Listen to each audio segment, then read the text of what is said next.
Using hip hop as a tool to fight for freedom and self-determination for our people. When I hear these terms, I think of the utilization of a culture to help us get further toward our people's goal, which would be our movement of freedom ultimately. I mean, is there a hip hop movement right now?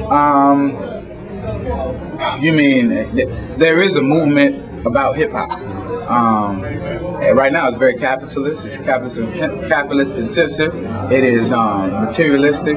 It is without responsibility. It is hey, let's get away, have a good time, and that is a movement. People do want to join it, and people have been championing it and saying, hey, look what I got, so that it'll make other people want to join that kind of movement. But it's not the movement that I'm from. It's not the hip hop movement that I'm from. There is an undercurrent of revolutionary culture in hip hop music, but that's not a very powerful movement. It's not hugely powerful in terms of the I guess status quo success that hip hop would have. It's successful in terms of our movement because anything we can get, we need it. In DC, we heard a little bit about an attempt to have public pressure influence Hot 97 to play one of your singles from your recent release. Yep. How would you describe the significance of that effort, and was it worth it? Was it successful? I think it's totally significant. One, in the face of the fact that Hot 97 has been one of the white bourgeoisie media most oppressive tools towards black and brown people in New York City. So when you look at Hot 97, all they do is bang us in the head with drugs, crack, and hoes. And I'm like, I know what's going on. So, and I'm also, I put out records. So it's almost where you have to use a dual strategy to get in. And I've been in this business long enough to be considered a veteran. And but at the same time, my other goals are to reach the people. Like I said, MC, master communication. So therefore, when I put out the record till we get there, I made it so almost undeniable about the campaign that it was on. Almost straight to the point and concept where they couldn't confuse it with violence or confuse it with gangsterism or confuse it with something revolutionary, and that was the platform I put it on to argue that it be played on Hot 97. And the power, what it was about was a show of power for the people, because people always we are left as the subjects. We are the objects of history. People are always left to the side and relegated as insignificant in history. But when you look at that and you say, well, you can vote in one song onto a certain playlist in Hot 97, that means you can vote another song off the playlist, maybe. So I think that's what it's about. Okay. That's getting that power together. Thank you. I feel like you need to attack those things together, because it's implied in the music you do, and that's all hip hop. You know what I mean? You have to call it activism. You can just do it. You have to give it a title, because then it categorizes things and it sends people that might have normally want to be part of it away from it. You know what I mean?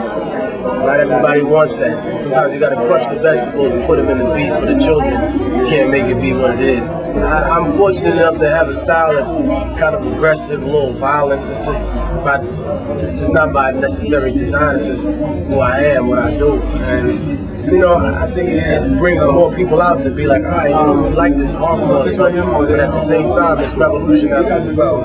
So I don't feel like you necessarily have to throw all that stuff onto it. Plus, I really don't get along with a lot of activist community, because I take everybody, you know what I mean?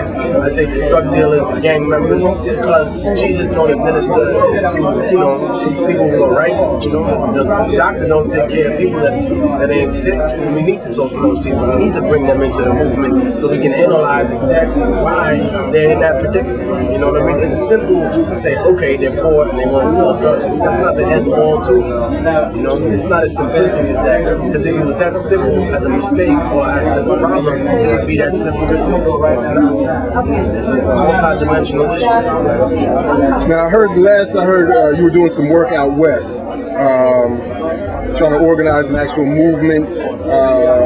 I heard you making a press conference. Can you talk to us a little bit about that? Well, I mean, we worked with a group called the Brown Berets. We just organizing with a lot of people that have the same, not just political ideology that we do, but is actually focused on achieving some sort of change. You know what I mean? On consolidating different groups of people that want to invest in their own neighborhood. You know what I mean? People that are educating their own people about the history of the people out there. So that's what we've been doing.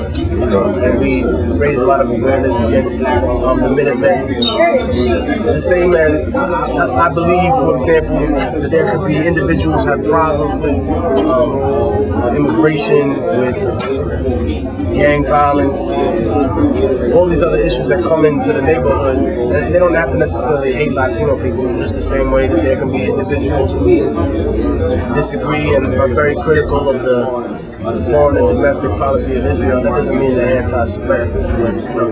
We point that out, so we leave room for people to disagree, but we talk about the major points out there. It's not so much that they were mad at us coming there as a people. They don't mind if we work there. Even the most conservative Nazi right-wing motherfucker doesn't have a problem with us slaving over there. It's just when we want to have equal rights as American workers, when we want to settle down, we want to return to the land that we lived on before people believed in one God. That's when niggas have a problem.